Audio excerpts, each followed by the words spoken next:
कि ब्राह्मण देव ने, पंडित जी ने भगवान शंकर के शिवलिंग को पिंजरे में बंद कर दिया था।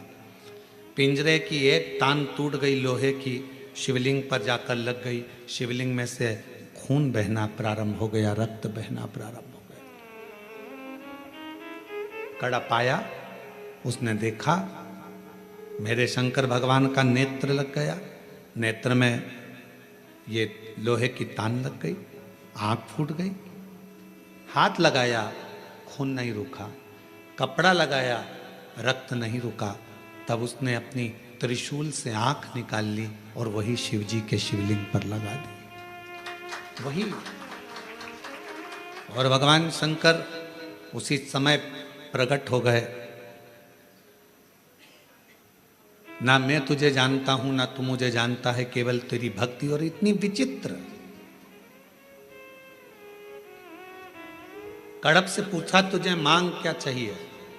कड़प ने कहा बस इतना दे दीजिए कि संसार में रहने वाला कोई मनुष्य जिसको कुछ भी नहीं आता, आपका मंत्र भी नहीं आता, आपकी साधना भी नहीं आती, आपकी स्तुति भी नहीं आती, पूजन करने का तरीका भी नहीं आता, अगर वो आड़ी टेढ़ी भी पूजन करे, कैसे भी आपके मंदिर तक पहुंच जाए, बस आप जैसे मुझ पर कृपा करे हो ऐसी ही कृपा उस पर भी कर दो। ये कड़प ने मांगा।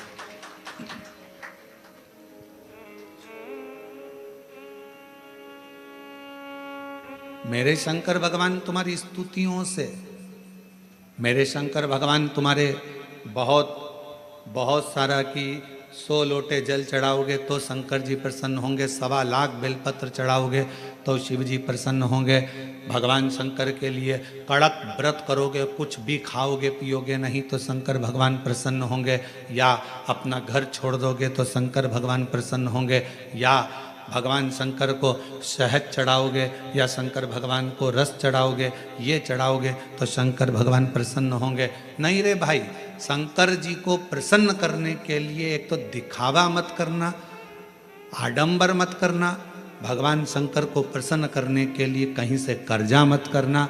भगवान शंकर को प्रसन्न करने के लिए केवल तेरा दिल, तेरा मन हृदय से बैठ जाना और मुख से ओम नमः शिवाय, ओम नमः शिवाय, श्री शिवाय नमस्तुभ्यम का उच्चारण करना। जो तेरे पास में है वो शिव को समर्पित करना, जो तुझे बोलना आता है। जो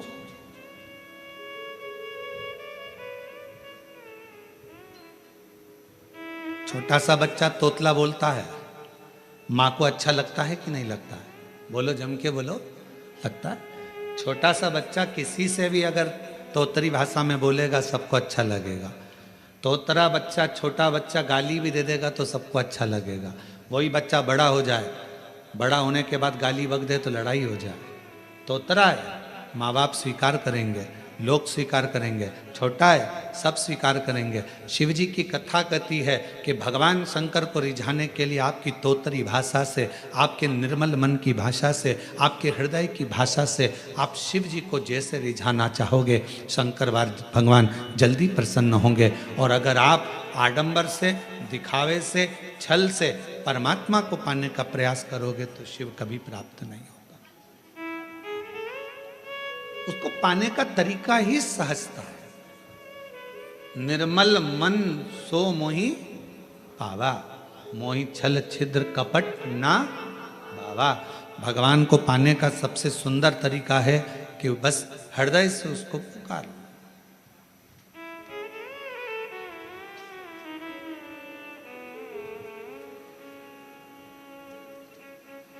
बारिश पड़े तो छाता लिया जाता है, और दुख पड़े तो शिव का नाम लिया जाता है।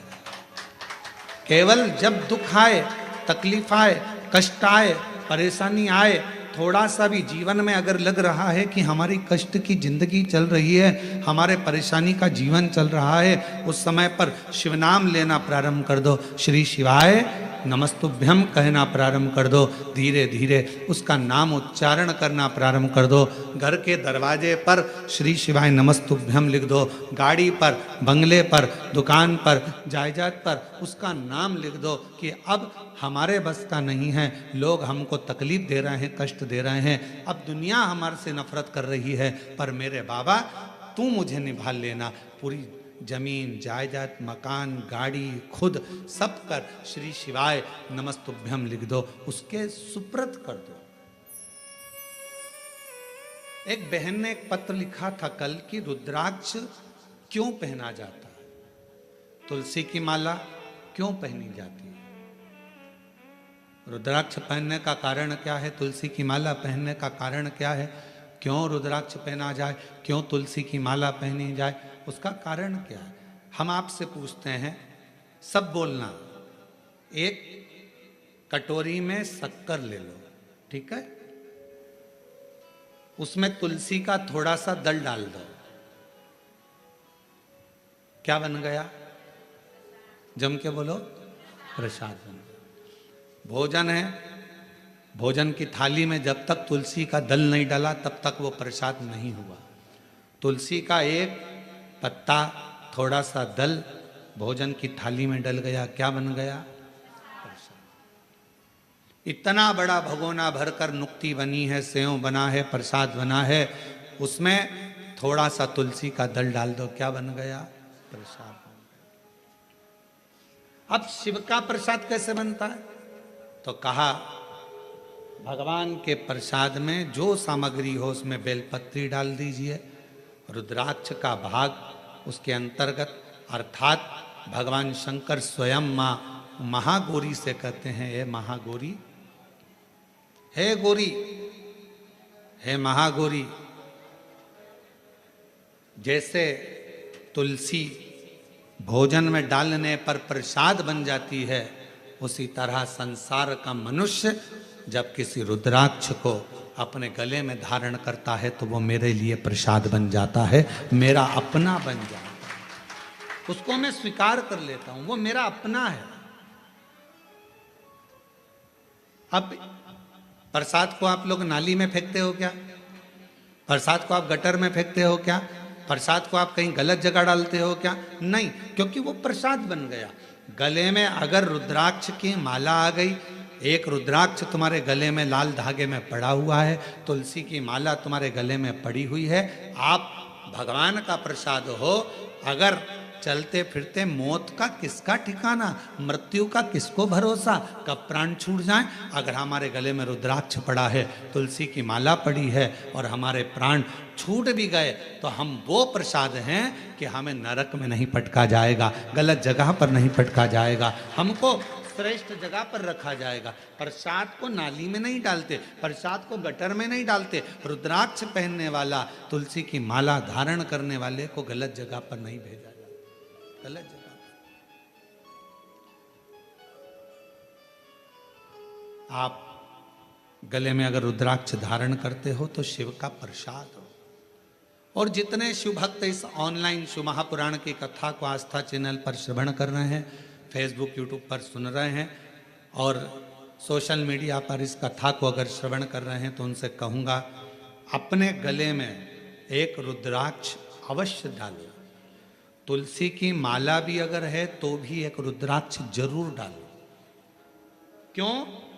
अगर गूगल पर सर्च करोगे, फेसबुक यूट्यूब पर सर्च करोगे, इंस्टा पर सर्च करोगे तो उसमें आपको मालूम पड़ेगा एक रुद्राक्ष यदि हमारे गले में होता है तो हमारी बीपी, शुगर, थायराइड, इन सब को लेवल में रखता है और वो ना शुगर बढ़ने देता है, ना शुगर घटने देता है, ना बीपी बढ़ने देता है, ना बीपी घटने देता है। एक रुद्राक्ष अपने गले में होना चाहिए।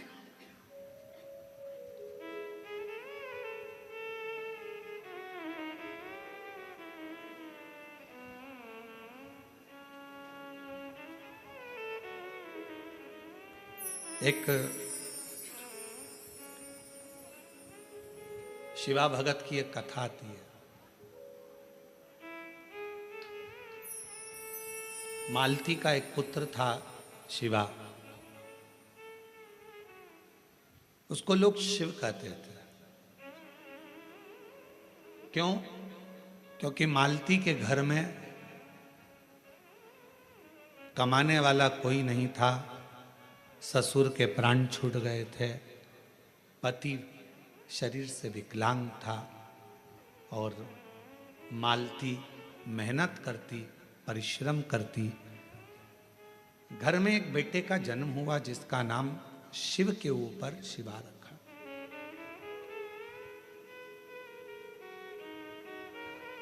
पति विकलांग है, पत्नी कमाने जाती है, मेहनत करती है, परिश्रम करती है।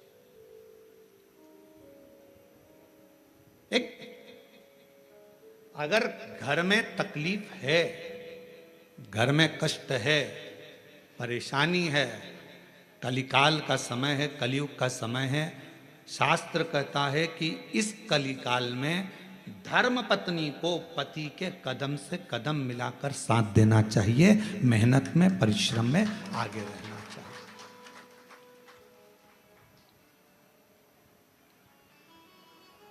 वो समय गया जिस समय पर नारी केवल चौके का काम करती थी और लोग गाली देते थे, अपशब्द कहते थे, ताना देते थे, वो घर में रह लेती थी। आज का समय, एक बेटी अपनी सेना को लेकर जाती है और पूरे पाकिस्तान को हिला कर आ जाती है। आज का वो युग है। आज का वो युग है कि एक बेटी पूरे पाकिस्तान को हिला कर आ जाती है। आज का वो युग है, एक बेटी अंतरिक्ष में जाती है और अंतरिक्ष का छोर पाकर वापिस आ जाती है। आज का वो युग है, एक बेटी साइंटिस्ट बनकर पूरे साइंटिस्टों को ज्ञान प्रदान करती है। आज का वो युग है।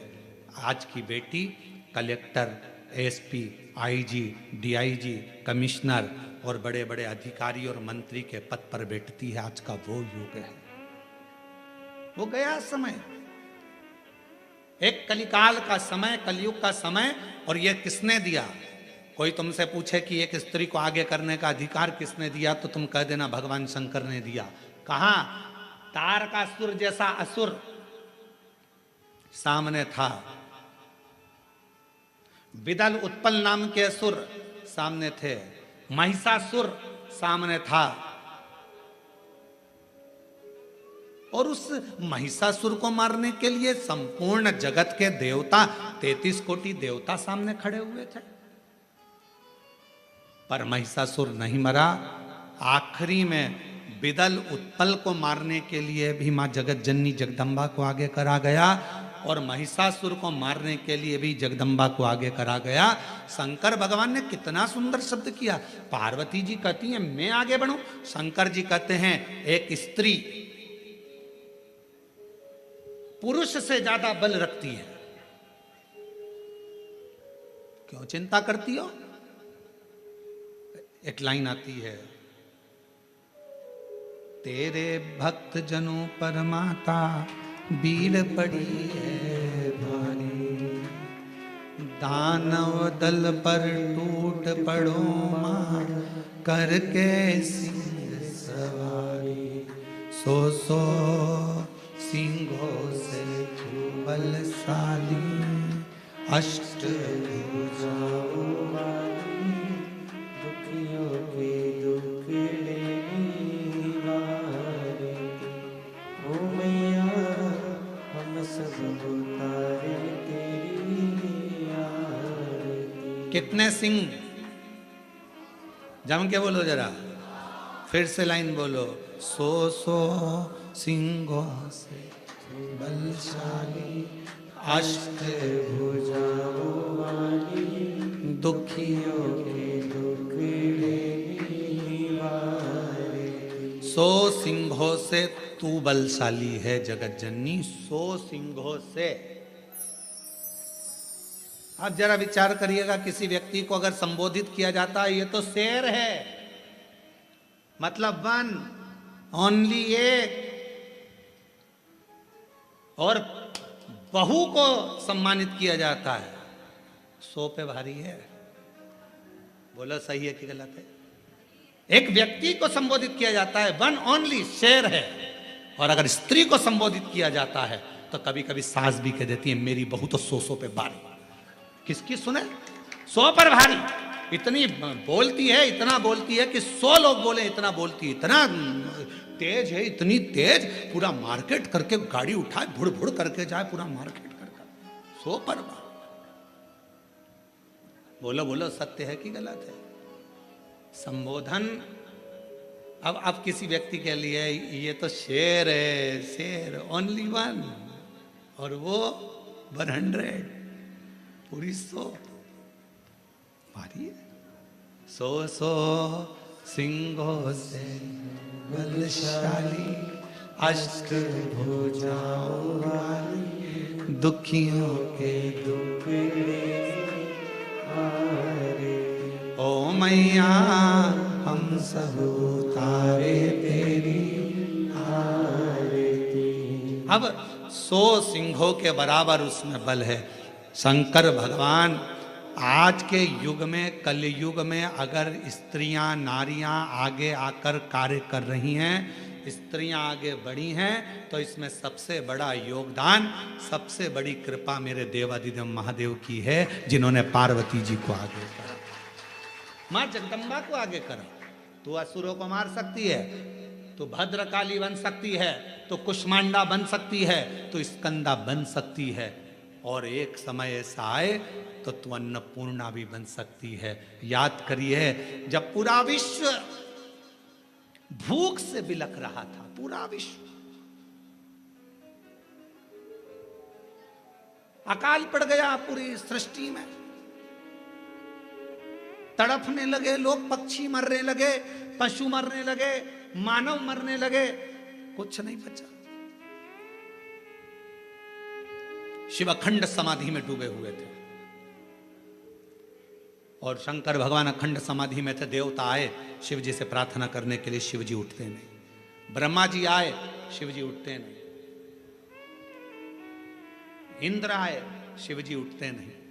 अखंड समाधि में लगे भगवान देवादिदेव महादेव, उठने का नाम नहीं। नेत्र बंद, क्या हो रहा है मालूम नहीं, पर पार्वती माता से रहा नहीं गया। सूचना मिली पूरा ब्रह्मांड हिल रहा है, सब भूख और प्यास से तड़प रहे हैं। तब माँ अम्बा जगदम्बा माता पार्वती ने विचार करा, मेरे बच्चे, ये संसार के लोग भूख से तड़प रहे हैं। तब मेरी माँ अम्बा जगदम्बा जी ने तुरंत अन्नपूर्णा का रूप धारण करा। भूमि पर चरण रखकर धान उत्पन्न किया।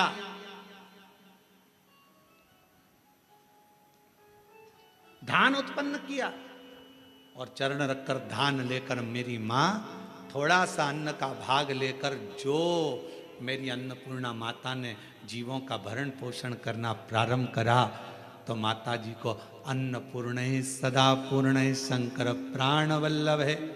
भगवान शंकर की प्रिया माँ जगत जननी पार्वती जी जगत का भरण पोषण करने वाली हो गई। भगवान शिव के नेत्र खुले, शंकर भगवान के नेत्र खुलते से ही उनको भी, जब बहुत हजारों वर्ष की तप साधना कर ली, तो उठते से ही कुछ भूख से भाव में आई, भोजन का भाग मांगने के लिए स्वयं अन्नपूर्णा के दरवाजे पर चले गए। स्वयं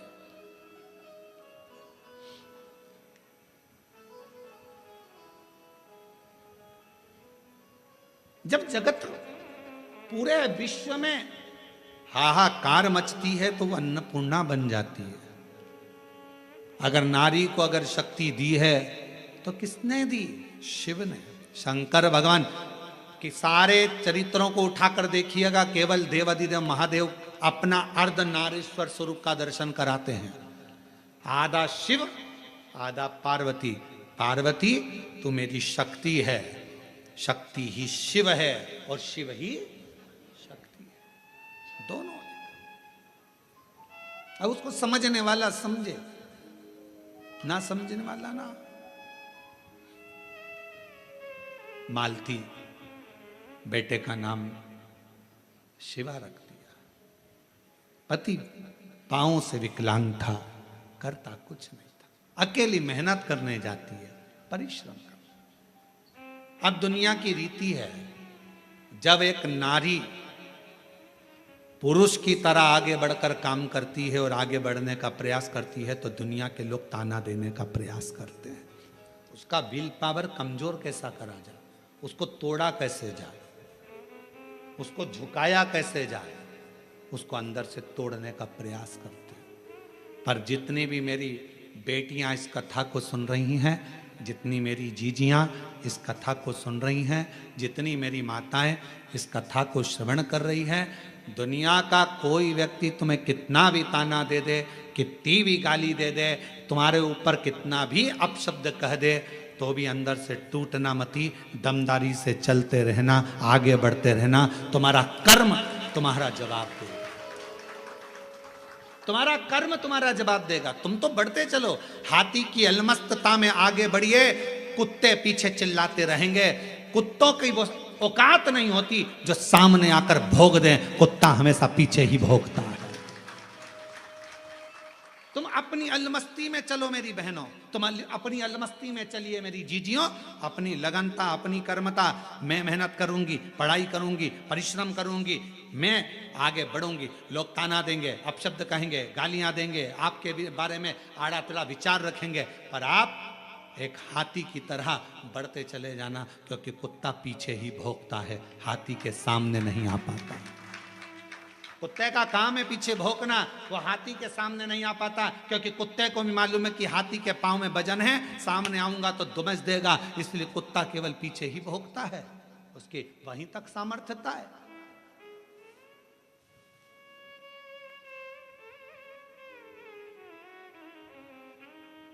एक बहन, एक बेटी, एक मां, एक स्त्री जब अपने कर्तव्य पथ पर चले, उसको सोचना नहीं चाहिए कौन क्या कहेगा। आग लगे बस्ती में, मस्ती में, क्या किसको रोइए सोइए, कौन कहेगा, क्या बोलेगा, बोले।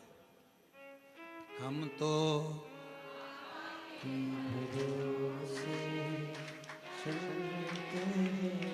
हम तो बाबा के भरोसे चलते हैं, ये दुनिया वाले जलते हैं, ये दुनिया वाले जलते हैं, डमरू वाले के भरोसे चलते, काशी वाले के अपनी मस्ती में। मेरी बहनों, मेरी जीजियों, मेरी बेटियों, अपनी मस्ती में अपने कर्तव्य पथ पर आगे बढ़ो। गली गली में कुत्ता मिलेगा, क्या हाथी सबसे भिड़ता है? बोलो बोलो, जम के बोलो। गली गली में कुत्ता मिलेगा, क्या हाथी सबसे भिड़ता है? नहीं। हाथी को मालूम है यह भोगता रहेगा, अपन बढ़ते रहेंगे, फिर अगले गांव जाएंगे, फिर अगली जगह जाएंगे, फिर चिल्लाएंगे। इनका फर्ज है चिल्लाना, क्योंकि पैदा ही इसलिए हुए हैं कि इनको चिल्लाना ही है। अपना कर्म, अपना कर्तव्य, अपने को आगे बढ़कर जाना, अपना कर्तव्य, आगे बढ़ते चलो, बढ़ते चलो। शिव कथा कर रही है। मालती ने विचार करा कि घर को चलाना है, बेटे का जन्म हुआ है, बेटे का नाम शिवा रखा है। शिव कहती है माँ। धीरे धीरे बच्चा एकांत रहने लगा, समय बीता। एक दिन माँ काम में लगी रहती, बच्चे को घर में जब भरण पोषण का कुछ ना पड़ा, कुछ भी, जिस जगह पर माँ काम करती थी उसी जगह पर उस बच्चे को काम पर लगा दिया और कह दिया मेरा स्वास्थ्य ठीक नहीं, सेठ जी मैं आपकी दुकान पर, आपके घर पर कार्य करने नहीं आ सकती, अब मेरा पुत्र है। ये कथा कोई पुरानी नहीं, इसी कलयुग की है, इसी कलयुग। आपके यहां ये मेरा पुत्र आएगा। छोटा सा लड़का, 9 वर्ष की उसकी आयु, सेठ जी के घर कार्य करने जाता तो सेठ जी का गांव बहुत दूर था। वहां से आता, बेटे को भय लगता, डर लगता, क्या करे। माँ के पास आकर बोला, माँ सेठ जी कभी रात्रि को छोड़ते अकेले जंगल में आने में मुझे भय लगता है। माँ कहती क्या भय? हाथ पकड़ा बेटे का माँ ने, शंकर भगवान के शिवालय में लेकर गई, शिव जी के गले में पड़ी हुई रुद्राक्ष की माला निकाली, माला निकालकर बेटे के गले में डाल दी और कह दिया केवल तू अकेला नहीं, तेरा महादेव तेरे साथ चलेगा, हर पल हर घड़ी हर क्षण रहेगा। और मालती की कथा कहती है, भगवान शंकर का चरित्र कहता है, रात्रि के समय पर बेटा शान से धड़क बेधड़क चलकर आता था। एक समय कोई प्रेत सामने से, कोई प्रेत पेड़ पर से लटकता हुआ दिखा। इस बालक को भय ना लगा, इसने हाथ जोड़कर प्रणाम कर कर कहा, तुम कौन हो? कौन हो? कहा, मैं प्रेत हूं, अधोगति में मरा हुआ हूं, मेरी गति नहीं, मेरी मुक्ति नहीं। तो फिर आपका मोक्ष नहीं हुआ तो मेरे जैसे मनुष्य को आपकी वाणी क्यों सुनाई दे रही है? प्रेत का शब्द एक एक शिव भक्त के हृदय में बैठना चाहिए। इस प्रेत के शब्द को, प्रेत कहता है मैं मनुष्य जैसी वाणी नहीं बोल सकता था, प्रेत कहता है मैं आपसे बात नहीं कर सकता था क्योंकि मैं प्रेत हूं, पर आप रोज प्रतिदिन रुद्राक्ष की माला को धारण कर कर यहां से निकलते हो। आपके जाने के बाद आपके चरण की जो रज है, धूल, वो उड़ती है, पेड़ों की पत्ती पर जाती है, वो हवा में मुझे मिलती है। उसके कारणवश मुझे थोड़ा सा बल मिला है जिससे मैं बोल भी सक रहा हूं और आपसे बात भी कर सक रहा हूं। ये मुझे बल मिला है। क्या चाहते हो? क्या चाहते हो? बस एक निवेदन है, कभी मौका मिले तो इस पथ से, आपसे निवेदन है कि आप इस पथ से जाना बंद ना करिएगा। जब भी मौका मिले इस पथ से जरूर जाइएगा। उस शिवा पुत्र ने कह दिया मैं जरूर जाऊंगा। निकलते रहे, निकलते रहे, निकलते रहे, निकलते रहे, निकलते रहे, उसी पथ से निकलते रहे। एक दिन वो प्रेत योनि से छूट गया, देव योनि में आ गया। कानों में कुंडल धले थे, सिर पर मुकुट पहना था, गले में हार पहना था, सुंदर पीतांबर पहना हुआ था और सुंदर हाथ में एक शस्त्र लिया हुआ था। हाथ जोड़कर खड़ा हो गया, आज मैं प्रेत योनि से मुक्त होकर देव योनि में आ गया, ये आपकी कृपा है। उस शिवा पुत्र ने कहा मेरी कृपा कैसे? मैंने तो कुछ करा ही नहीं, बस आपके गले में पड़े हुए रुद्राक्ष को पहनकर आप जाते थे और आपके रज से मैं कृतार्थ होता चले गया, मेरा उद्धार होता चले गया। उस प्रेत ने जो कहा, कितनी सुंदर बात कही। अगर रुद्राक्ष पहनकर कोई संसार का मनुष्य किसी मार्ग से निकल कर जाता है तो ना जाने कितने कितने प्रेतों का और जीवों का कल्याण करते करते जाता है।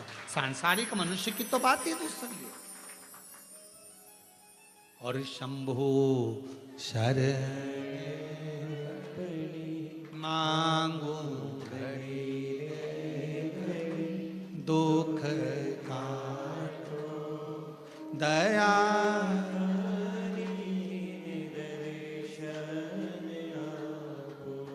शंभु शरण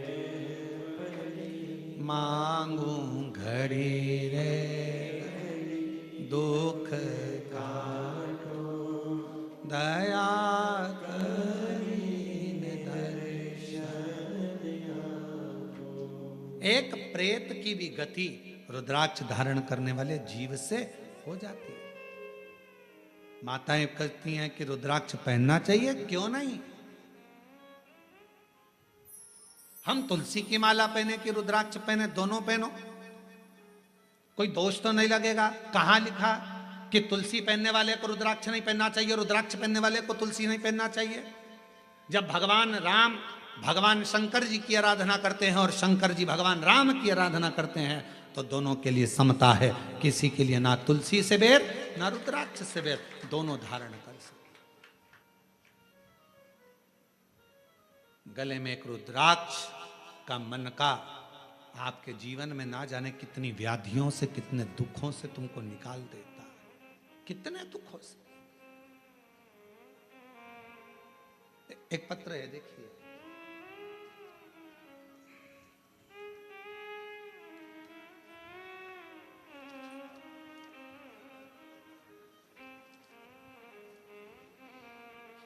रुक्मणी पटेल, शिव नारायण पटेल, ग्राम रामपुर, जिला कोरबा,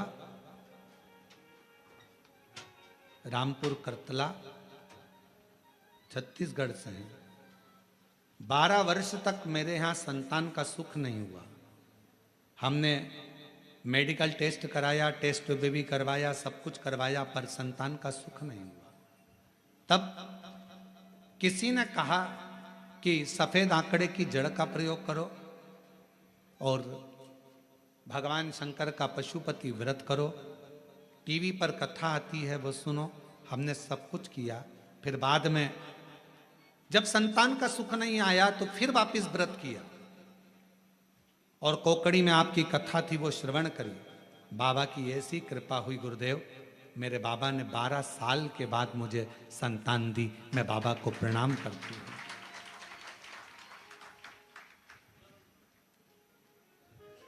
एक पत्र और बड़ा सुंदर है।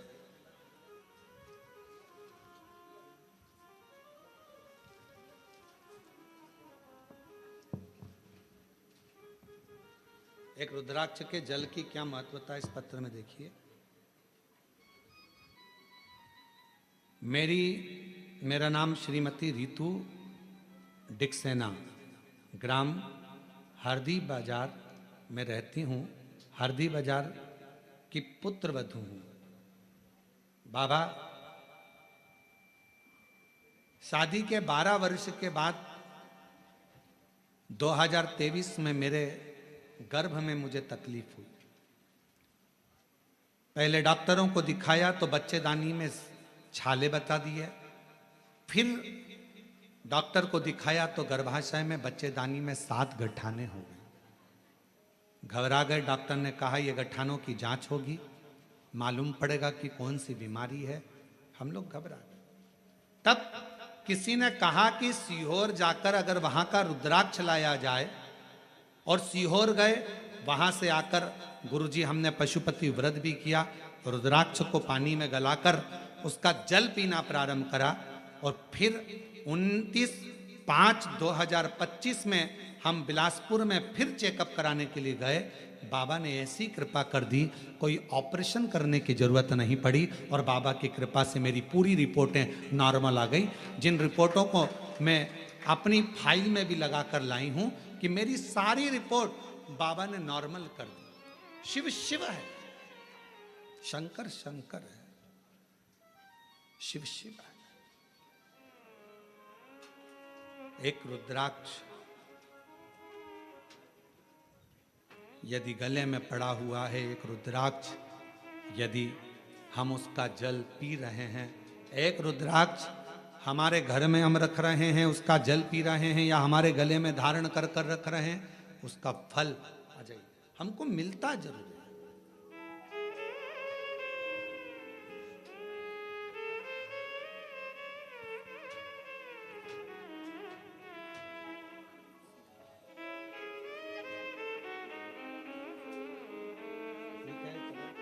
इसको हो गया था प्रॉब्लम, ठीक है। आप ही को तकलीफ हो गई थी, बच्चादानी में 7 गठाने हो गई थी और छाले पूरे बच्चादानी में हो गए थे। डॉक्टर की कृपा, भगवान शिव की करुणा और साथ में शिव की उदारता से रुद्राक्ष के जल से आज पूरी बच्चेदानी की गठाने भी गल गई, छाले भी समाप्त हो गए और शिव की कृपा। और तेरी कृपा का क्या है भरोसा, कब किस पर हो जाए, जरा सी हम पर कर दो, जरा सी हम पर कर दो। तेरी कृपा का क्या है भरोसा, कब किस पर हो जाए, जरा सी हम पर कर दो, जरा सी हम पर कर दो। जिस पर भी हो गई तेरी कृपा करुणा, वो भव पार पापी हो चाहे जितना, उसका भी बाबा उद्धार हुआ। गिद्ध अजामिल गणिका जैसे तेरे मन को भा, जरा सी हम पर कर दो, जरा सी हम पर कर दो। तेरी कृपा का क्या है भरोसा, कब किस पर हो जाए, जरा सी हम पर कर दो, जरा सी हम पर कर दो। शिव कृपा, शिव करुणा।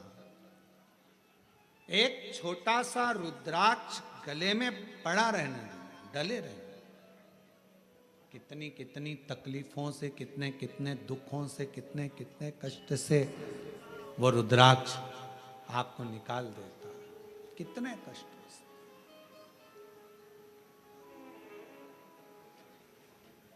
शिव महापुराण की कथा करेंगे। शंकर भगवान की भक्ति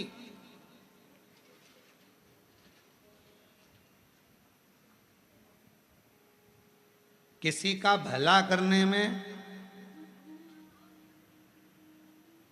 और भगवान शंकर का भजन करने में धन मूल नहीं, मन मूल है। मन, आप कितना भजन करते हो, धन से भगवान कभी प्रसन्न नहीं हो सकता।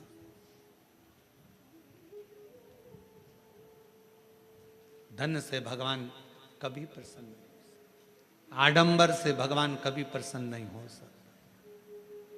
क्या था माता पार्वती जी के पास में? जिस समय मां पार्वती जी की अवस्था 6 वर्ष की हो गई और मां पार्वती जी अपना भवन छोड़कर वन में चली गई अपनी सहेलियों के साथ। एक गुफा में प्रवेश कर गई माता पार्वती जी। छोटी सी गुफा में रहकर माता पार्वती जी ने तप साधना प्रारंभ कर दी। क्या था पार्वती जी के पास में? ना मां पार्वती जी हिमालय राज की नगरी से ना पात्र लेकर गई थी, ना पूजन का कोई सामान लेकर गई थी।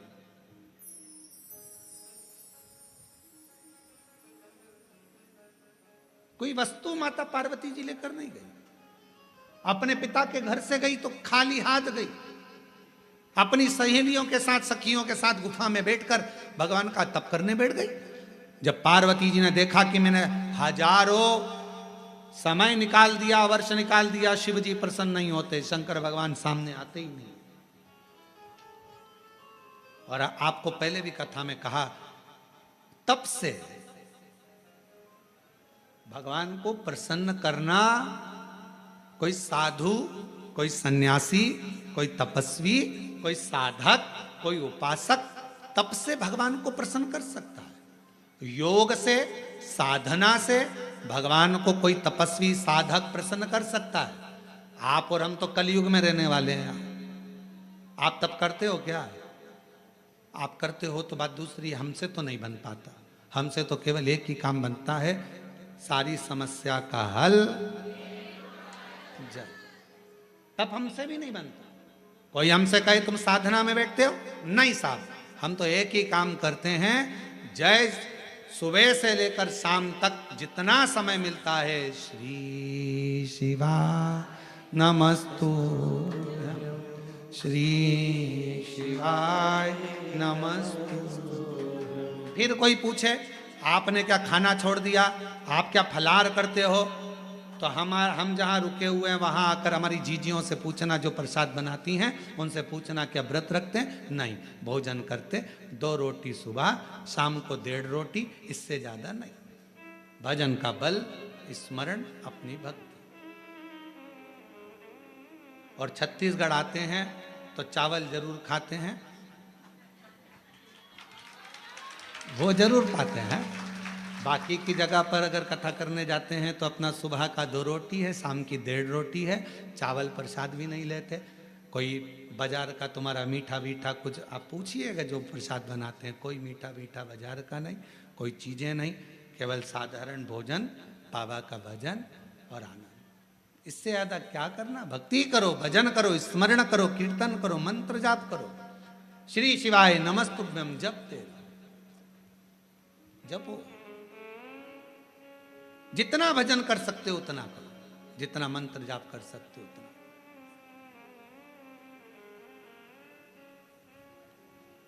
और हम तो शर्मा जी आपसे भी कहेंगे, हमारा जो प्रसाद बनता है उसमें थोड़ा प्रसाद कभी योग बन जाए तो पाना, शंकर जी की प्रसादी कभी योग बने तो जरूर लीजिए प्रसाद का भाव। और बनाने वाला भी कौन होता है? माताएं तो रोटी सेकती हैं और हमारे पंडित जी सब्जी से बनाते हैं, या आशीष भैया सब्जी बना देते हैं। जो भाजी अपने बच्चे लोग बनावे, पा लिया आनंद। शिव तत्व की प्राप्ति होगी, शिव तत्व। ना हमसे तब बनता, और हमें भरोसा है आपसे भी नहीं बनेगा। आपसे कोई कहते पेड़ के नीचे बैठी रहे, सिर पे पल्लू लेके बैठी 4 घंटे तो बनेगा? घर छोड़ सकते हो? नहीं। नदी पर जाकर बैठ सकते हो? थोड़ा सा नदी में पानी बड़ा बारिश में तो पीछे खसक जाओगे, तुरंत नहीं बन सकता। ना हमसे तब बन रहा है, ना साधना बन रही है, ना हमसे कोई ऐसा व्रत बन रहा है। पहले के व्रत आज के व्रत में अंतर है। आज के व्रत में तो पेट भरकर फराल कर लो, फिर भूख लग जाती है, फिर सेव फल खा लिया, केला खा लिया, पपीता खा लिया, रात्रि के फिर फलहार की तैयारी, फिर वो खाने के बाद फिर दूध पीने की तैयारी, फिर आधी रात को फिर पति को नींद नहीं आ रही, पति बोले तेरा व्रत है, हाँ आज एकादशी है। पति ने मन में सोचा 11 बार खा लेती एकादशी पूरी हो जाती, क्यों ना खा। व्रत नहीं, ना हम तप कर पा रहे, ना साधना कर पा रहे, ना व्रत कर पा रहे कली काल में। इसलिए तुलसीदास बाबा ने लिख दिया कलयुग केवल नाम धारा। इसलिए तुलसी बाबा ने लिखा कलयुग में कुछ नहीं बने तो एक काम करो, राम राम राम राम जपते रहो, शिव नाम जपते रहो, कृष्ण नाम जपते रहो। तुम्हारे दिल में जो बैठ जाए, जिसका तुम भजन कर सकते हो उसको भजो। भगवान का भजन करने में मन लगा लो। तुम जितना जपोगे आडंबर से दूर रहोगे, तुम जितना जपोगे सबसे दूर रहोगे। इसलिए कलिकाल में एक नियम बना लिया, सारी समस्या का हल जल। फुर्सत मिले 2 मिनट जाओ, शंकर जी को जल चढ़ाओ। अपने शिव के लिए अगर तुम 2 मिनट का समय मंदिर जाने का निकाल लोगे तो भगवान शंकर भी अपने समय में से तेरा दुख हरने के लिए तेरे दरवाजे पर आकर खड़ा हो जाए। समय निकालो। आजकल का जमाना यही है, तुम किसी के यहाँ जाओगे तो कोई तुम्हारे यहाँ बोलो तो आएगा। बहन के घर शादी में जाओगे तो बहन तुम्हारे घर शादी में, तुमने अपनी बहू को भेज दिया तो वो भी बहू को भेज देगी। और तुम्हारे जाने में और बहू के जाने में अंतर है। बहू शादी में जाती है, काम वाम नहीं करती, कुर्सी पर डेंटिंग पेंटिंग करके बैठ जाती है। काम करेगी क्या? नहीं। मौसी सास की आई है, फैलारा पड़ा है तो पड़े रहने दो, सामान पड़ा है तो पड़े रहने दो। पर बहन के घर शादी में बहन जाती है, जितना सामान आता है, कपड़े आए, मायरे का सामान आया, सारा सामान संभालती है। मिठाई के डब्बे इधर रखेगी, बर्तन उधर रखेगी, सामान उधर रखेगी, बहन संभालेगी, बहू नहीं। अब तुम्हारे यहाँ शादी में तुमने बहू को भेजा तो उसने भी बहू को भेज दिया। तुम आती तो वो भी, तुमने संभाला तो वो भी संभालती। हमारी जीजी ने हमारे यहाँ काम संभाला था भैया, उसके घर काम आया है, हम भी जाके संभालेंगे क्योंकि हमारी बहन ने हमारे यहाँ संभाला था। उसी तरह जैसे तुम अपने रिश्तेदार को शादी में भेजते हो तो वो अपने रिश्तेदार को भेजता है। अब तुमने कह दिया मम्मी कथा हो रही है तुम चली जाओ, तो भगवान भी कह देगा जब अंतिम समय आएगा, ये मरने वाली है, यमराज तू चले जा, तू चले। और अंतर देखिए, बहन आती तो काम करती, भगवान आता तुझे लेने के लिए भोलेनाथ तो नंदी पर बिठा कर ले जाता, डमरू बजाता बजाता। देवराज ब्राह्मण को लेकर गया था नंदी पर बिठा कर, नरसिंह जी को बैठा कर लेकर गया था। और अगर यमराज आता है तो नंदी पर काय पर बिठा के ले जाता है? नहीं, पाड़े की पूंछ से बांध कर ठोकता ठोकता दे धम दे धम दे धम। खूब मोबाइल पे झूठ बोली थी, दे, खूब दिया। दिन भर चैटिंग में लगी रहती थी, दे। जरा सा कोई गलत लिखता था फेसबुक पे और कमेंट्स करती थी, दे उंगली पर रखेंगे और दोचेंगे, इसी से चलाती थी खूब व्हाट्सएप, दोचो, चिल्लाएगी, क्षमा कर दो, मुझे माफ कर दो, एक बार वंस मोर फिर जन्म दे दो, मोबाइल नहीं चलाऊंगी, और चलाऊंगी तो शिव पुराण देखूंगी, फिर कुछ नहीं देखूंगी। भगवान बोले शिव पुराण की आड़ में चैटिंग करती रहती, फिर मारा लपक के, फिर दो खूब धोया। चलते चलते फिर याद आया, मेरी नीले कलर की साड़ी एक बार भी नहीं पहनी। यमराज से कहा, भगवान प्लीज क्षमा कर दो, बहुत दुख हो रहा है मुझे। भगवान ने पूछा, किस बात का दुख हो रहा है? अलमारी में तीसरे नंबर के ब्लॉक में नीले कलर की साड़ी रखी, उसकी फाल लगवा ली थी, चोली भी बनवा ली थी, बस पहन नहीं पाई, मुझे एक बार मौका दे दो, मैं पहन लूं। और हमारे मोहल्ले में नया पार्लर खुला है, उसके पास एक बार भी नहीं गई, कृपा करो। यमराज ने फिर दिया धर के, चल। किस काम की वो जिह्वा जो भगवान का भजन ना कर पाए, किस कान का वो श्रवण जो भगवान की कथा ना सुन पाए, और किस काम का वो मस्तक जो भगवान के आगे झुक ना पाए। किस काम, क्या करे वो शरीर? कृपा पीड़ा मुख से राम नहीं निकले, राम नहीं निकले रे श्याम नहीं निकले, वो काई जाने हरि भजना में, जीवन गवाए दियो सजना में। भजना में मन नहीं लगा, सजना में मन लग गया। हम तो कई बार कथाओं में कह देते हैं, लोगों को बहुत बुरा लगता है कि आप जितना समय दर्पण को देती हो ना, जितना समय दर्पण को देती हो ना, जितनी देर कांच के सामने रहती हो, पेंसिल से लाइन खींचना, डब्बा भरना, फिर सुरमा लगाना, फिर डेंटिंग पेंटिंग, जितना समय दर्पण में देती हो, उसका आधा समय भी अगर मेरे शंकर को दे दिया तो सुंदरता मेरा शिव देगा। आधा समय निकाल कर भगवान शिव को दीजिए। और पुरुषों से निवेदन है, जितना समय फालतू की चर्चा में, व्यर्थ की बातों में, व्यर्थ के कमेंट्सों में और व्यर्थ की बातों में लगाते हो ना, उतने में से आधा समय निकाल कर मेरे शंकर के मंदिर में अपनी पत्नी को साथ लेकर एक लोटा जल चढ़ाने जा, तेरी पूरी जिंदगी संवर जाए। थोड़ा सा समय निकाल। अभी कावड़ चल रही है, पूरे भारत में कावड़िया कावड़ लेकर जा रहे हैं। जितने कावड़िया भारत की भूमि पर कावड़ लेकर जा रहे हैं, उनके चरणों को मैं नमन करता हूं। कोरबा की इस भूमि से मैं दंडवत प्रणाम करता हूं कि कावड़िया सनातन धर्म को जागृत कर रहे हैं। एक कावड़िया 50 व्यक्ति को जागृत करता है, सनातन धर्म को मजबूत करता है।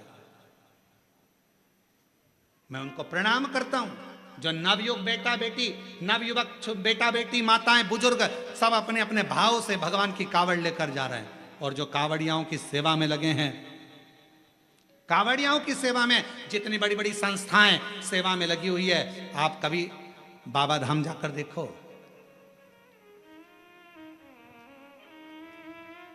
गए हो आप लोग बैद्यनाथ जी? बाबा धाम बैद्यनाथ गए? कावड़ भर के आए हो पहले कभी?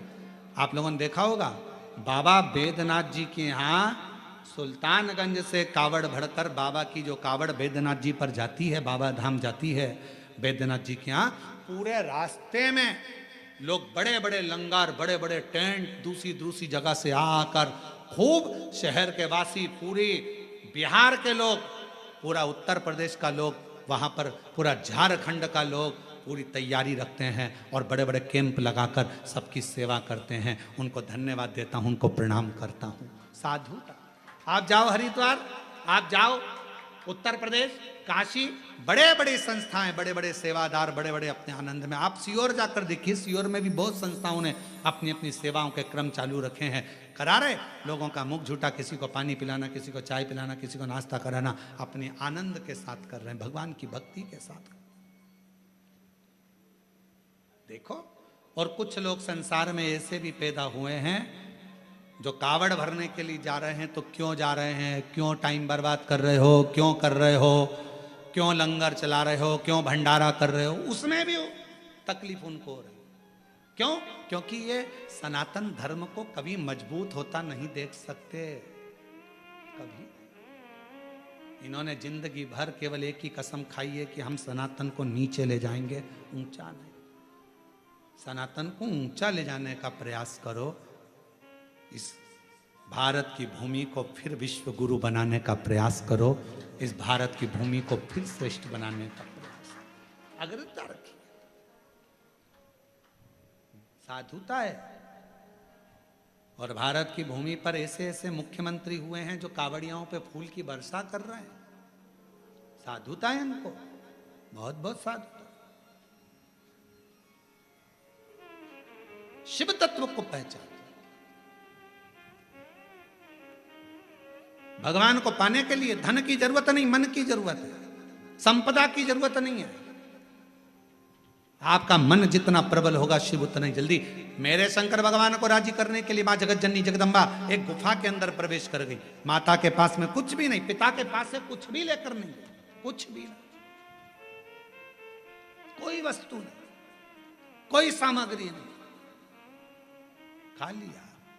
संसार की रीत है, मुट्ठी बांधे आया जग में। बोलते जाओ, आप लोगों को मालूम होगा। मुट्ठी बांधे आया जग में, लोग कहते हैं हाथ पसारे जाएगा। क्या तू लेकर आया जग में, क्या तू लेकर जाएगा।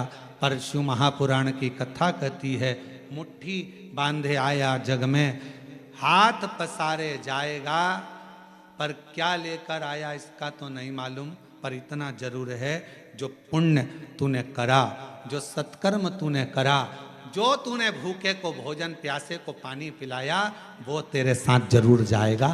तेरा सत्कर्म तेरे साथ जरूर जाएगा। तेरा सत्कर्म बंद है, बंद है दोनों।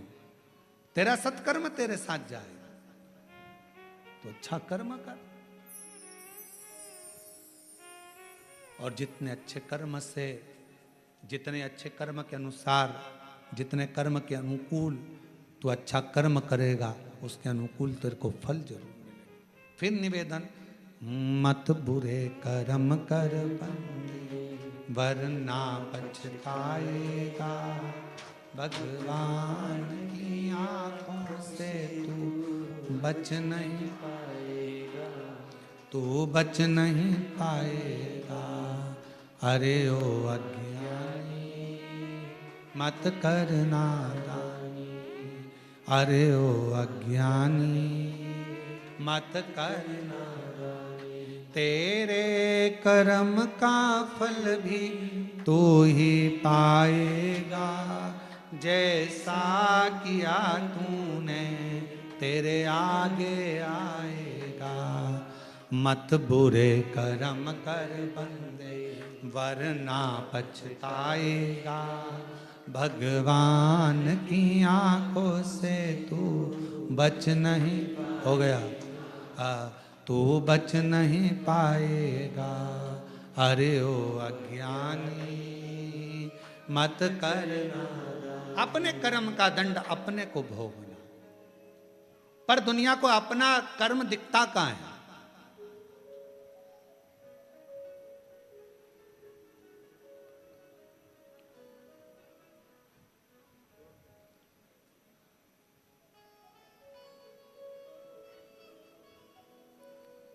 एक स्मरण में नहीं आ रहा है शिवलिंग का,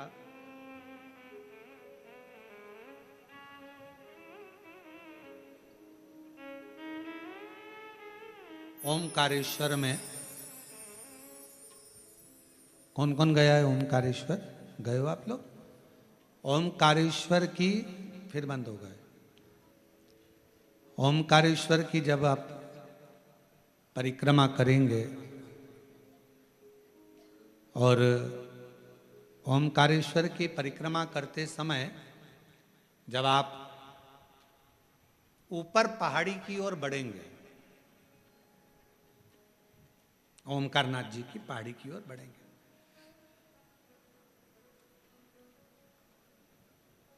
एक गौरी केदार मंदिर आता है, गौरी शंकर मंदिर।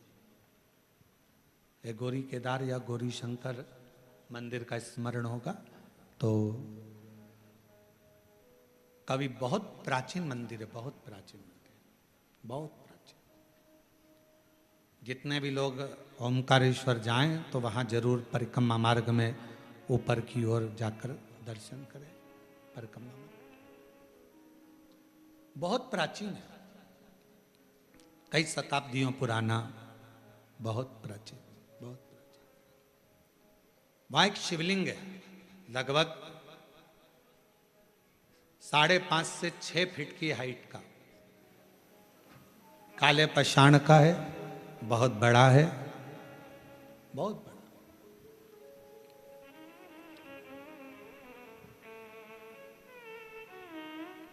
जब मुगलों का राज्य हुआ, उस मंदिर में शंकर भगवान के शिवलिंग में एक बड़ा सा दर्पण लगा हुआ था, एक हीरा लगा हुआ था, एक बड़ा सुंदर दर्पण, बड़ा सुंदर हीरा लगा हुआ, हीरे से परिपूर्ण था शिवलिंग। उस दर्पण का काम क्या था?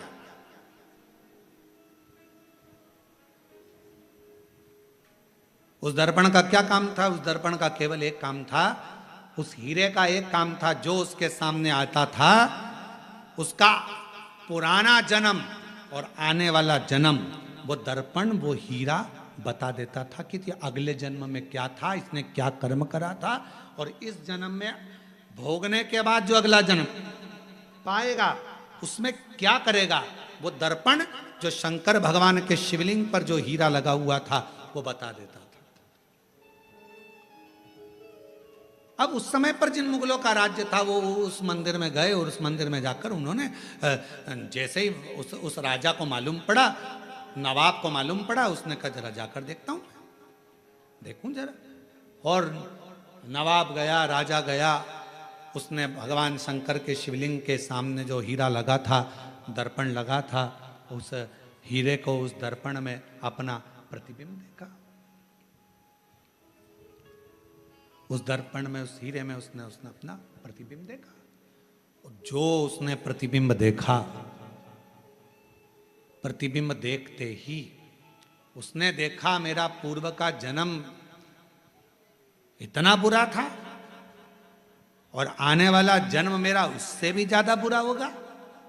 गुस्सा आ गया उसको, पूरा मंदिर तहस नहस करवा दिया, आसपास का पूरा मंदिर तोड़वा दिया, हीरा जड़त, दर्पण, हीरा सब जो लगा था सब तोड़ तोड़ा कर लेके चला गया। सब टूट गया, सब नष्ट कर दिया। शिव महापुराण की कथा कर रही है, भगवान शंकर का चरित्र कर रहा है, शिव तत्व कह रहा है।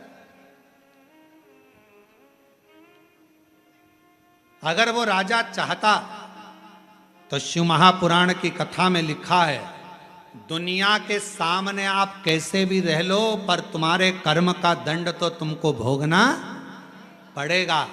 पर यदि अगर शंकर भगवान को एक लोटा जल आप समर्पित कर रहे हो तो तुम्हारा पहला क्या निकला, बाद में क्या होना है, वो महादेव के हाथ में चला जाएगा और महादेव तुम्हें कष्ट नहीं देगा, महादेव तुम्हें तकलीफ नहीं देगा, दुख नहीं देगा, कष्ट नहीं देगा। फिर वही लाइन आ गई स्मरण में कि मत बुरे कर्म कर बंदे वरना पछताएगा, भगवान की आंखों से तू बच नहीं पाएगा, तू बच नहीं पाएगा। अरे ओ अज्ञानी मत कर नादानी, अरे ओ अज्ञानी मत कर नादानी, तेरे कर्म का फल भी तू ही पाएगा, जैसा किया तूने तेरे आगे आएगा। मत बुरे कर्म कर बंदे वरना पछताएगा, भगवान की आंखों से तू बच नहीं पाएगा, तू बच नहीं पाएगा। शिव महापुराण की कथा कर रही है, भगवान शंकर का चरित्र कर रहा है। कोई दिखावा, कोई धन, कोई दौलत पार्वती जी लेकर नहीं गई।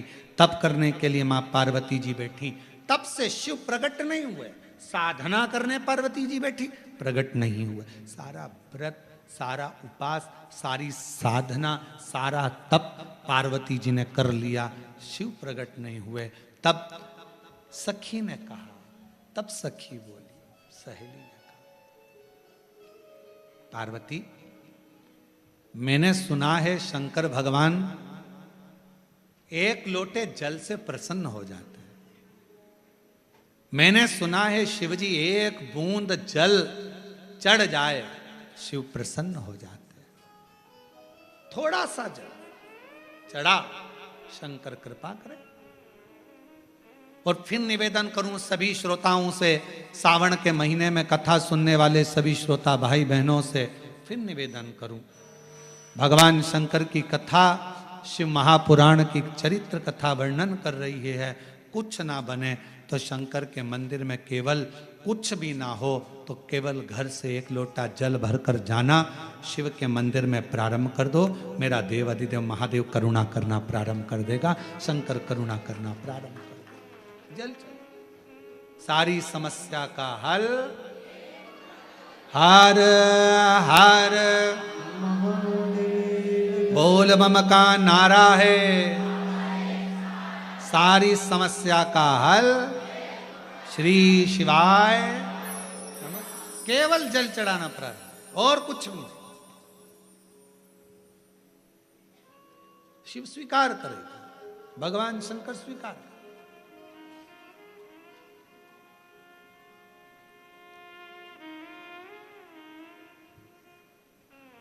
शिव कथा कर रही है।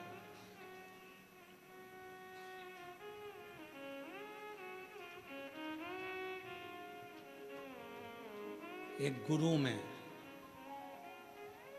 और एक शिव में एक बहुत बड़ा अंतर होता है।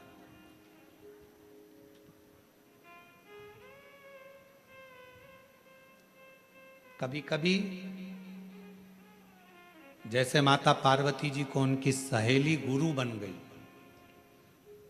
कभी कभी कोई बेस्ट फ्रेंड, कोई अच्छी सहेली, कोई अच्छा दोस्त जो सत्संग में लगा रहने वाला है, संकीर्तन में लगा रहने वाला है, भगवान से जुड़ा हुआ हो, गुरुओं से जुड़ा हुआ हो, कभी कभी वो भी गुरु बनकर ज्ञान दे जाता है।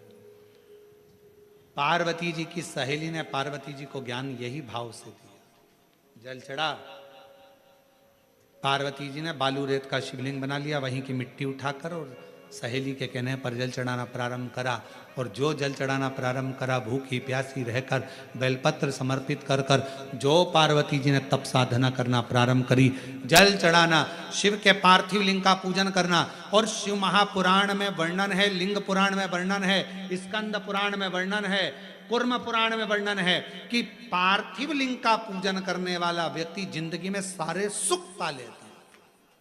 पार्थिव लिंग का पूजन करने वाला।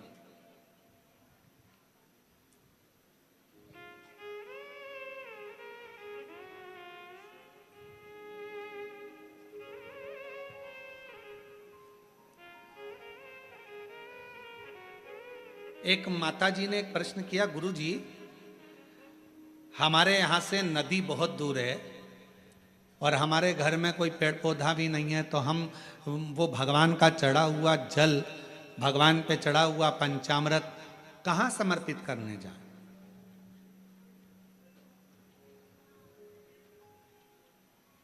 हमने कहा कि मिट्टी तो है तुम्हारे घर में, तो कहा मिट्टी तो है। हमने पूछा कितनी मिट्टी मिल जाएगी?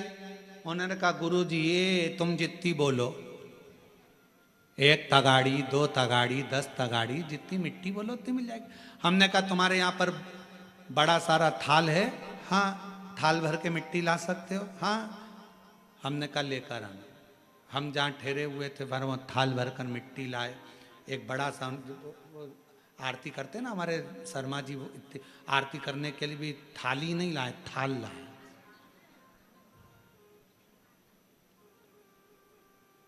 अब इतना बड़ा थाल देखा है आप लोगों ने? देखा कि नहीं देखा? कहाँ है वो थाल? कहाँ? अच्छा रखा, देखा तो है ना तुम लोगों ने आरती के समय पे, या फिर शाम को आएगा आरती में, तुम देख लेना है। हमारे यहाँ ये महाकाल सेवा समिति व भक्त मंडल है ना, ये छोटा मोटा मंडल नहीं है, ये हर चीज बड़ी करता है।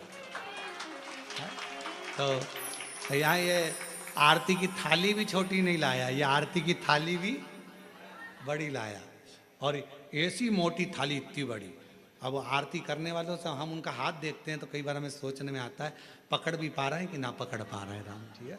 अब मोटी सारी थाली, अब वो इतने बड़ी थाल लिया है। हमने कहा इसको मिट्टी से भर ला, अब वो मिट्टी से भर कर लिया। अब मिट्टी से भर कर लाई, हमने उसको बीच का जो भाग था उसमें थोड़ा सा चंदन अगर तगर डालकर सुंदर बढ़िया उसको चंदन का छींटा देकर दही आदि मिलाकर घी मिलाकर उसका शिवलिंग बीच में बना दिया। अब जैसे ये थाली और मिट्टी से भरी बीच में शिवलिंग बना दिया, शिवलिंग बनाकर वहीं उंगली से जलाधारी बना दी। अब हमने कहा इस पे जल चढ़ा, पानी दिख रहा है कहीं पर कि नहीं गुरुजी? दूध चढ़ा कहीं दिख रहा है गुरुजी? नहीं गुरुजी। दही चढ़ा कहीं दिख रहा है? शहद दिख रहा है? घी दिख रहा है? नहीं। फिर पानी चढ़ा, कहाँ गया वो शहद, कहाँ गया वो दल, कहाँ गया वो दूध? सब जो थाली में मिट्टी भरी थी सब उसने सोख लिया, शिवलिंग बीच में वैसा की वैसा ही रह गया। और अब उसे विसर्जन कहाँ करे? तो एक लोटा जल डालना, बाद में पूरा शिवलिंग विसर्जन हो जाएगा। उस मिट्टी को किसी गमले में ले जाके डाल देना। शंकर भगवान अपनी अलमस्ती के आनंद में पार्थिव पार्थिव होता, पार्थिव पार्थिव है। 23 जुलाई को आप लोग जब बाबा का अभिषेक करें, शाम के समय 7 बजे से 8 बजे तक आप और हम बैठेंगे, ऑनलाइन अभिषेक चलेगा श्रावण के महीने का। पार्थिव अभिषेक करते समय शाम को जब 8 बजे विसर्जन का समय आए, आपका मन पड़े दूसरे दिन विसर्जन करो, आपका मन पड़े रात्रि में शाम के समय जब अभिषेक पूर्ण हो जाए, विसर्जन का जब मंत्र बोल दिया जाए, आप विसर्जन करें। शिवरात्रि का दिन एक ऐसा दिन होता है कि शिवरात्रि की रात्रि को 4 पहर में 4 बार कई भक्त शिवलिंग का निर्माण करते हैं, 4 बार विसर्जन करते हैं। 4 बार शिवलिंग का निर्माण करते, 4 बार विसर्जन करते, 4 बार शंकर की आराधना में डूबे रहते हैं। पूरी रात शिव की आराधना चलती रहती, पूरी रात साधना में। और पढ़िएगा शिव महापुराण में सारे लेख आपको मिलेंगे, सारे लेख। शिव महापुराण में एक एक चीज आपको पढ़ने को मिलेगी, कोई अलग से हटकर कुछ।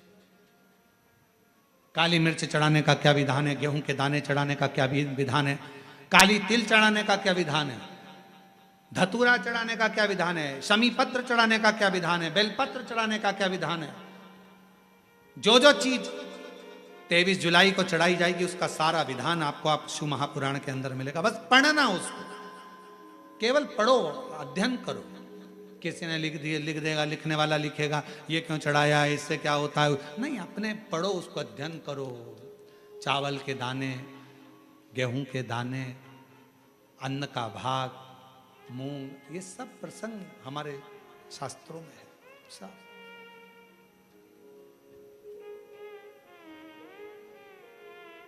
कहाँ से लाऊं गंगा, कहाँ से लाऊं, कहाँ से लाऊं सरयू अपार पड़ी रे, भोले तेरी सेवा हमसे ना बनी रे, भोले तेरी सेवा हमसे ना बनी रे। पूजा की थाली हम लिए खड़े रे, पूजा की ओ भोले तेरी सेवा हमसे ना बनी रे, भोले तेरी सेवा हमसे ना बनी रे। ओ पूजा की थाली हम लिए खड़े रे, पूजा की थाली हम लिए खड़े रे, ओ भोले तेरी सेवा हमसे ना बनी रे, भोले तेरी सेवा कहाँ से लाऊं गंगा, कहाँ से लाऊं यमुना, कहाँ से लाऊं गंगा, कहाँ से लाऊं यमुना, कहाँ कहाँ से लाऊं गंगा, कहाँ से लाऊं यमुना, कहाँ से लाऊं गंगा, कहाँ से लाऊं यमुना, कहाँ से लाऊं सरयू अपार पड़ी रे, कहाँ से लाऊं सरयू अपार पड़ी रे। ओ भोले तेरी सेवा हमसे ना बनी रे, भोले तेरी सेवा हमसे ना बनी रे। ओ भोले तेरी सेवा हमसे ना बनी रे, भोले तेरी सेवा हमसे ना बनी रे।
कहाँ से लाऊं लड्डू, कहाँ से लाऊं पेड़ा, कहाँ से लाऊं लड्डू, कहाँ से लाऊं पेड़ा, कहाँ से लाऊं लड्डू, कहाँ से लाऊं पेड़ा, कहाँ से लाऊं लड्डू, कहाँ से लाऊं पेड़ा, कहाँ से लाऊं बर्फी वो शक्कर चढ़ी रे, कहाँ से लाऊं बर्फी वो शक्कर चढ़ी।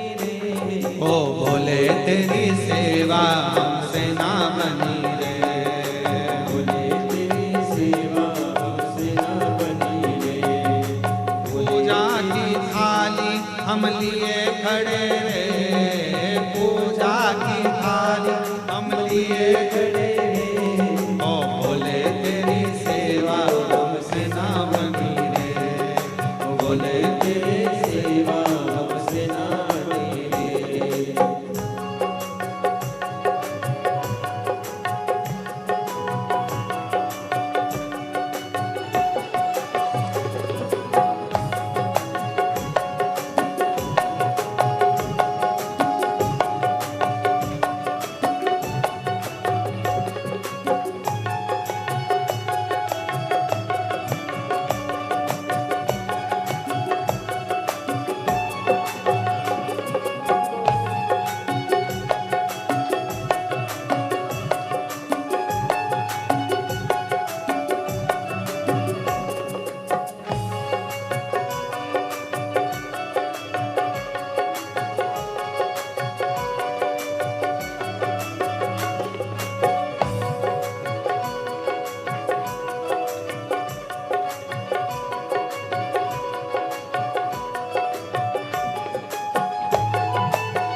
से लाऊं चंदा, कहाँ से लाऊं सूरज, कहाँ से लाऊं चंदा, कहाँ से लाऊं सूरज, कहाँ से लाऊं चंदा कहाँ से लाऊं सूरज, कहाँ से लाऊं चंदा, कहाँ से लाऊं सूरज, कहाँ से लाऊं तारे आकाश जड़े रे, कहाँ से लाऊं तारे आकाश जड़े रे, भोले तेरी सेवा हमसे न बनी रे, ओ भोले तेरी सेवा हमसे ना बनी रे, पूजा की थाली हम लिए खड़े रे, पूजा की थाली हम लिए खड़े हैं, भोले तेरी सेवा हमसे न बनी रे, ओ भोले तेरी सेवा हमसे न बनी रे।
भोले तेरी सेवा हमसे ना बनी रे, भोले तेरी सेवा हमसे ना बनी रे, भोले तेरी सेवा हमसे ना बनी रे, भोले तेरी सेवा हमसे ना बनी हार अपने स्थान पर बैठकर भगवान शिव जी से अपने मन का भाव कहें, हृदय से प्रार्थना करें, निवेदन करें, विनय करें।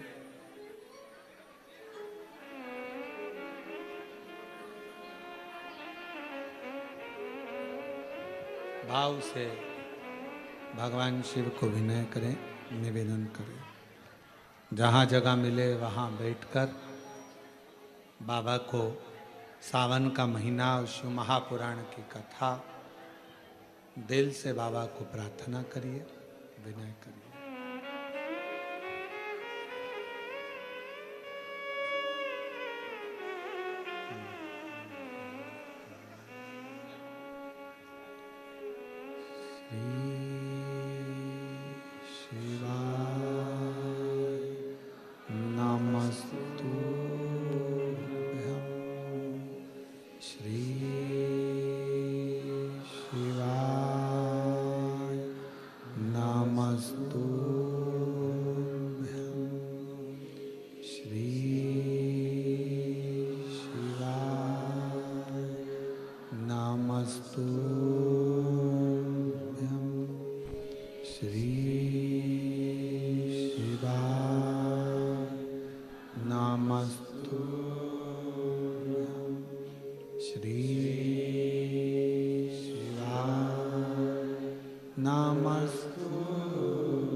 सब दुख काटो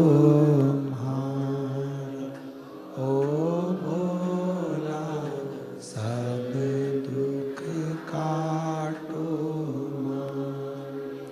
शिव शंकर जपो तेरी माला, भोले बाबा जपो तेरी माला, भोला सब दुख काटो ओ भोला, सब दुख काटो वेश मंगलकारी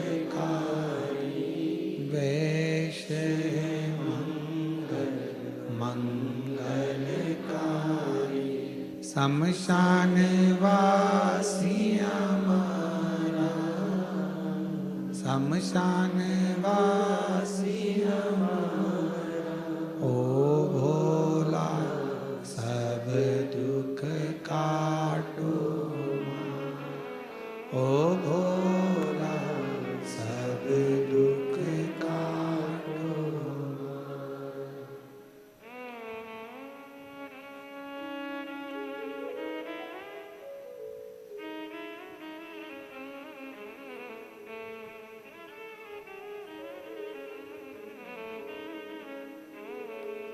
देवादिदेव महादेव भगवान शिव घड़दानी त्रिकालदर्शी कैलाशी विनाशी भगवान शंकर की पवित्र कथा कर रही है। अच्छा मित्र भी एक दिन गुरु का कार्य कर जाता है। पार्वती माता को उनकी सहेली ने सीख दे दी कि शंकर का पार्थिव पूजन करना प्रारंभ करो, और माता पार्वती जी ने पार्थिव पूजन प्रारंभ किया। कहते हैं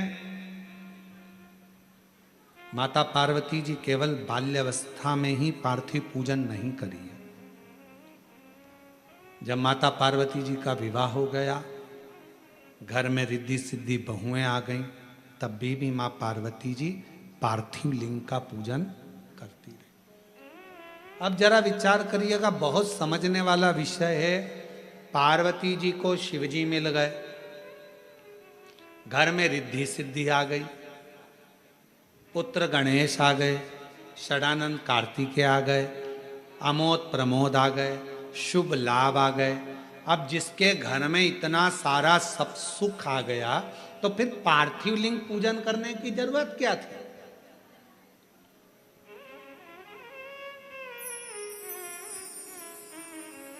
फिर पार्थिव पूजन क्यों, किस लिए? अब तो पार्वती जी को शिव जी मिल गए थे, अब तो पार्वती जी को सब कुछ प्राप्त हो गया था, बेटे भी आ गए, बहू भी आ गई, पोता पोती भी हो गए, सब हो गए, नाती पंती सब। तो फिर अब पार्थिव पूजन क्यों? तो शिव महापुराण की कथा कहती है,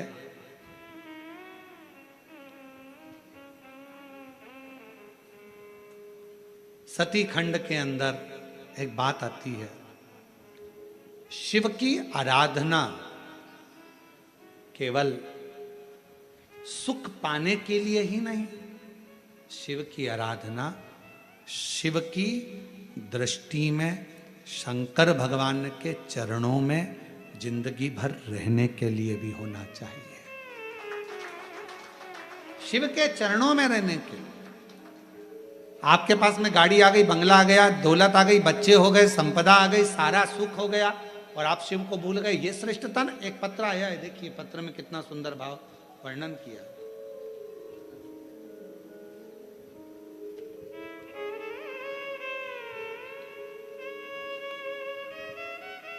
सुमित्रा चौहान, दीपक,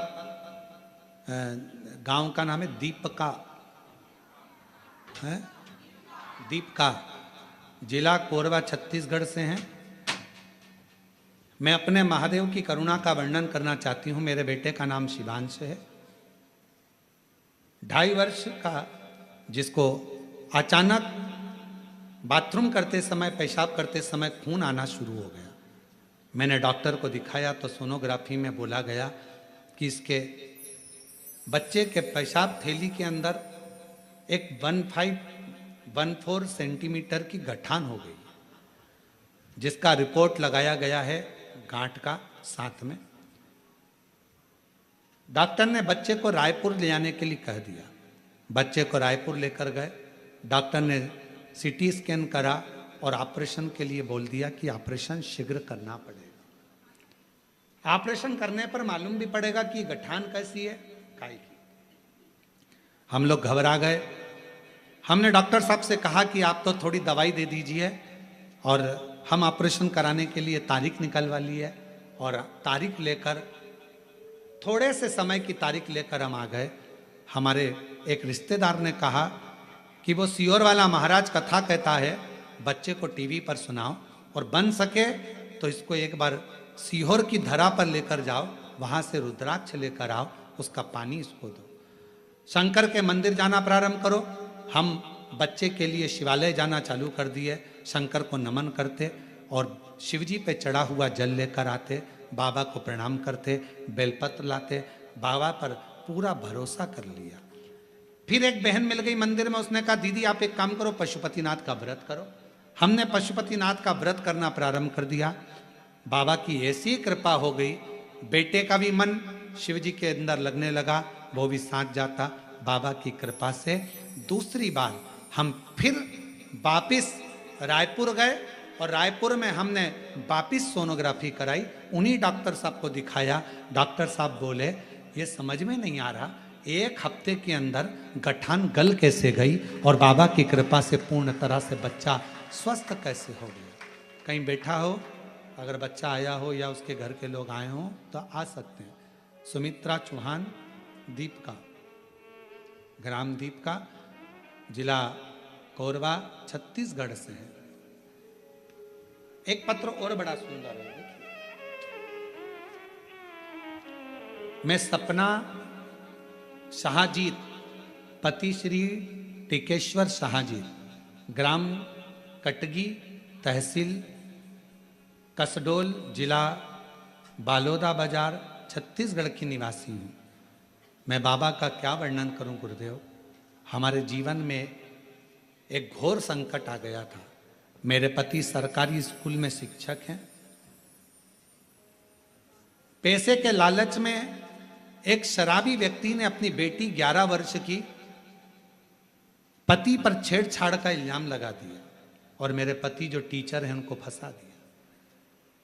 इल्जाम लगते से ही सारा केस मेरे पति पर बन गया और गुरुदेव पूरा घर अस्त व्यस्त हो गया।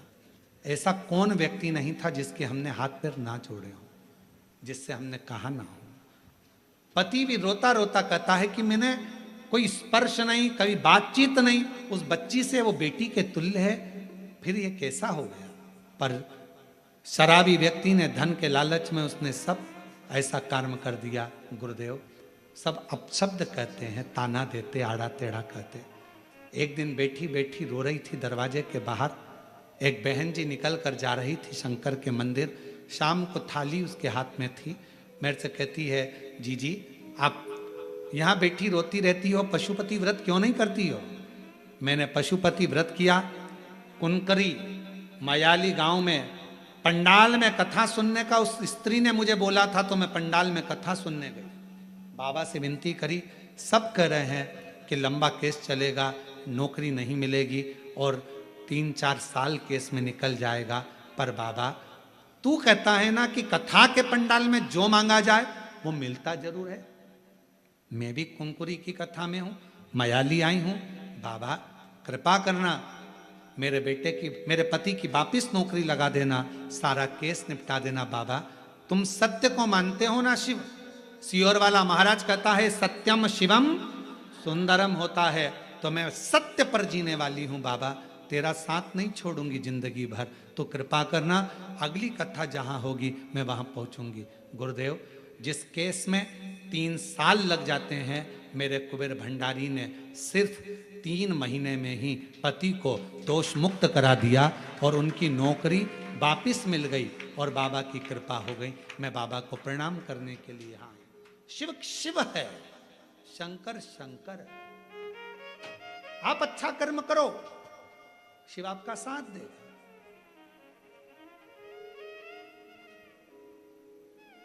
कोई कितना भी इल्जाम लगाए, आप शब्द बोले, ताना दे, गाली दे, दुनिया का काम है तुम्हारे पर आक्षेप लगाना। जिसके पास कीचड़ होता है वो कीचड़ ही लगाता है और जिसके पास इत्र होता है वो इत्र ही लगाता है। ये दुनिया की रीति है। जिसकी जेब में इत्र की शीशी होगी वो तुरंत इत्र की शीशी निकाल। हमारे वो छिपरा वाले मालू जी, उनकी जेब में हमेशा इत्र रखा रहता है। हमारे वो खोपरा गोले वाले हैं, हमारे वो बेसन वाले हैं, ऐसे कई लोग हैं उनकी जेब में इत्र रखा रहता है। वो इत्र निकालते चरणों में लगा देते। उनकी आदत इत्र की शीशी रखोगे तो इत्र लगाएगा और कीचड़ होगा साथ में तो कीचड़ लगाए। तुम्हारे पास में क्या है? कोई कीचड़ से भरा हुआ व्यक्ति होता है तो दिन भर आक्षेप लगाता रहता है, ये ऐसा, वो वैसा, उसने ऐसा कर दिया, उसने वैसा कर दिया, उसने ये कर दिया। समझ लेना, नगर पालिका की, नगर निगम की कचरे की गाड़ी है। बार बार आक्षेप लगाने वाला, गलत बोलने वाला व्यक्ति जब निकल कर जाए तो उससे दूरी बना लो, क्योंकि कचरे की गाड़ी के पास खड़े नहीं रहना। कचरे की गाड़ी से ज्यादा चिपकना मती, नहीं तो उसकी बदबू अपने अंदर आने लगती है। कचरे की गाड़ी जब भी निकले तो मुंह पर कपड़ा डालो और निकलते चले जाओ। इस कचरे की गाड़ी से ज्यादा मिलाप नहीं करना। क्या करते हो? तुम्हारे यहाँ कचरे की गाड़ी निकलती है तो उसके पास खड़े रहते हो क्या? जम के तो बोलो। नहीं, क्या करते हो? कचरे की गाड़ी में बदबू आ रही है, तुरंत मुंह पे कपड़ा लगाओगे, साइड में से निकल जाओगे। हारन भी बजाओगे तो कचरे वाला नहीं हटाएगा, उसको कचरा बीनना है। कचरे की गाड़ी है, उसको मालूम है कचरे की है। तू अलग से निकल, तुझे बचना है।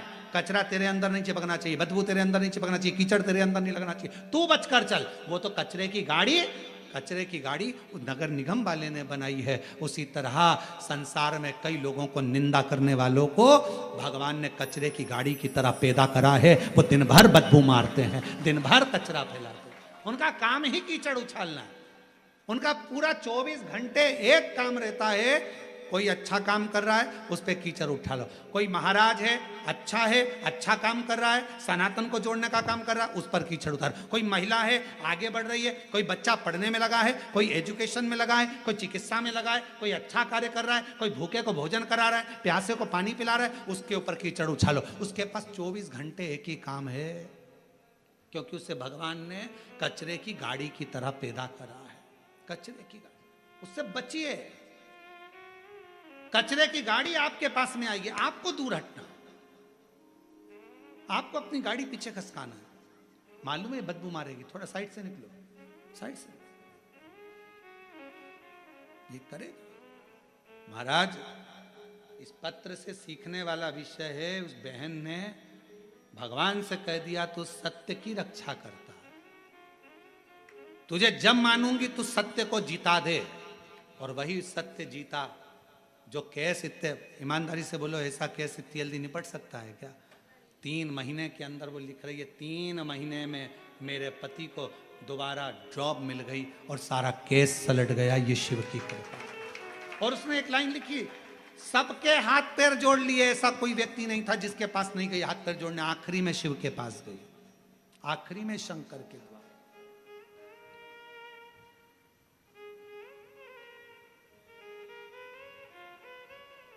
और हो पालन हारे निर्गुण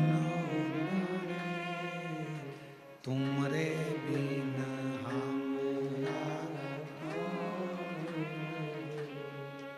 हमरी उलझन सुलझाओ भगवन, तुमरे बिना